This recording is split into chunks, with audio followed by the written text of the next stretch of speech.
Carrick sedang diuji. Apakah dia cuma pelatih pintar di atas kertas atau dia punya nyali untuk menang dalam situasi sulit? Kekalahan ini membuktikan bahwa Carrick masih punya banyak lubang dalam manajemen taktiknya, terutama saat menghadapi tim yang bermain dengan semangat juang tinggi.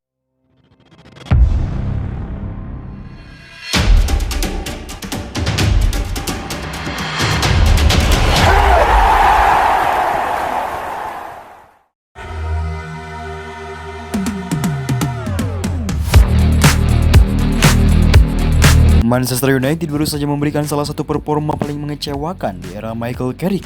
Skor akhirnya 2-1 untuk kemenangan Newcastle.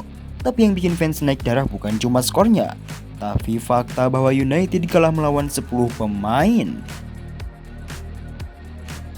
Jacob Ramsey dari Newcastle di kartu merah di akhir babak pertama memberikan MU keuntungan jumlah pemain selama 45 menit lebih. Tapi apa yang dilakukan Carrick? Kita bedah kegagalannya sekarang. Mari kita jujur, kartu merah Jacob Ramsey itu kontroversial banget.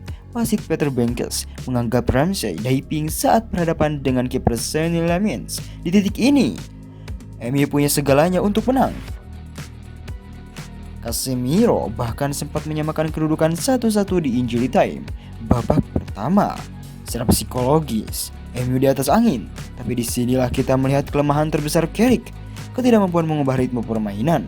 Alih-alih menginstruksikan tim untuk mengepung Newcastle, MU malah terlihat bingung harus melakukan apa dengan keunggulan pemain itu.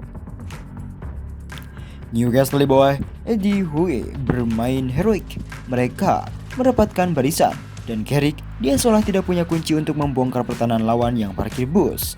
Pergantian pemain Carrick baru terjadi di menit-menit akhir. Saat semuanya sudah terlambat, kita melihat penguasaan bola yang sia-sia di lini tengah, bukannya memasukkan pemain yang lebih agresif untuk memanfaatkan celah yang ditinggalkan Ramsey. Carrick tetap ada pola aman, yang akhirnya justru mematikan kreativitas tim sendiri. Puncaknya, William Osula masuk dan mencetak gol kemenangan buat Newcastle di menit ke-90.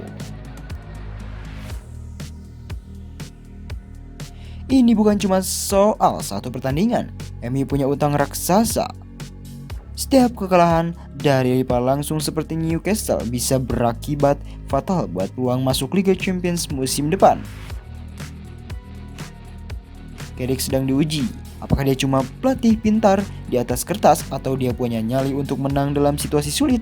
Kekalahan ini membuktikan bahwa Carrick masih punya banyak lubang dalam manajemen taktiknya, terutama saat menghadapi tim yang bermain dengan semangat juang tinggi meski kekurangan pemain. Kalah melawan 10 pemain adalah aib bagi klub sebesar Manchester United. Carrick harus bertanggung jawab atas hilangnya 3 poin yang sudah di depan mata.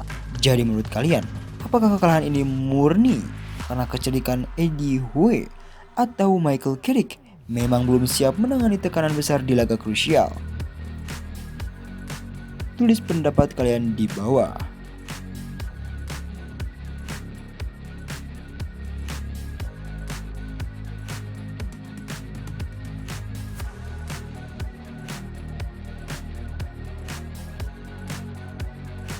Dan pada akhirnya sepak bola Eropa tidak pernah benar-benar tidur. Hari ini mungkin tentang perebutan gelar, besok bisa tentang transfer mengejutkan, lusa mungkin tentang kejatuhan raksasa. Dari panasnya Premier League ke magisnya La Liga, dari kerasnya Serie A sampai disiplin taktik di Bundesliga. Setiap liga punya cerita, setiap klub punya ambisi, dan setiap musim selalu melahirkan sejarah baru. Di channel ini kita tidak hanya melihat skor akhir, kita membahas tekanan, kita membaca momentum, kita membedah mentalitas, dan kita menikmati setiap drama yang lahir di lapangan hijau. Karena sepak bola bukan sekadar 90 menit,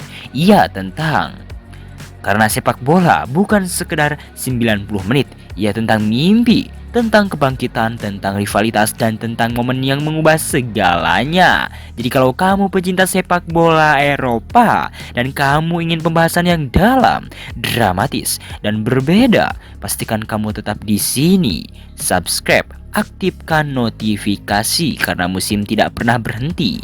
Dan cerita besar berikutnya bisa dimulai kapan saja. Sampai jumpa di video selanjutnya.